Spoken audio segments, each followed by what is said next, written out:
আসসালামু আলাইকুম প্রিয় দর্শক, ফর দ্য ফার্স্ট টাইম সুনামগঞ্জের শিমুল বাগানে চলে এসেছি দক্ষিণ এশিয়ার সবচেয়ে বড় শিমুল বাগান সুনামগঞ্জের তাহেরপুরে। প্রায় 30 একর জায়গা জুড়ে বিস্তৃত এই বাগানে রয়েছে 3000-এর বেশি শিমুল গাছ।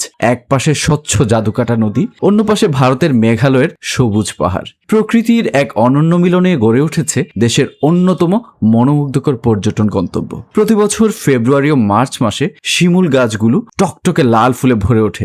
দূর থেকে তাকালে মনে হয় সবুজের বুকে যেন আগুনের লেলিহান শিকা জ্বলছে। তবে আমার কাছে শিমুল বাগানের সবচেয়ে সুন্দর রূপ হলো বর্ষাকালে। আপনারা সবসময় শিমুল বাগানের সুন্দর ফুটেজ দেখেন, কিন্তু বৃষ্টিতে ভিজা শিমুল বাগান কখনো হয়তো দেখেন নাই। বৃষ্টির দিনে এই বাগান যেন নতুন করে প্রাণ ফিরে পায়। বসন্তের লাল রঙের বদলে চারদিকে ছড়িয়ে পড়ে সতেজ সবুজের সমারোহ। টানা বৃষ্টিতে ধুয়ে মুছে প্রতিটা শিমুল গাছ আরো প্রাণবন্ত হয়ে ওঠে। দূরে ওই মেঘে ঢাকা মেঘালয়ের পাহাড়, পাশে বয়ে চলা জাদুকাটা নদী।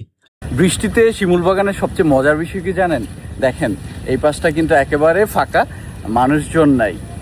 মানে পর্যটক যারা আছে তারা কিন্তু বৃষ্টির কারণে আটকা পড়ে গেছে। বৃষ্টির ফোঁটায় ভেজা পাতার ঝিলিক, শীতল বাতাসের স্পর্শ, পাখির মিষ্টি ডাকে আর মেঘের লুকোচুরি।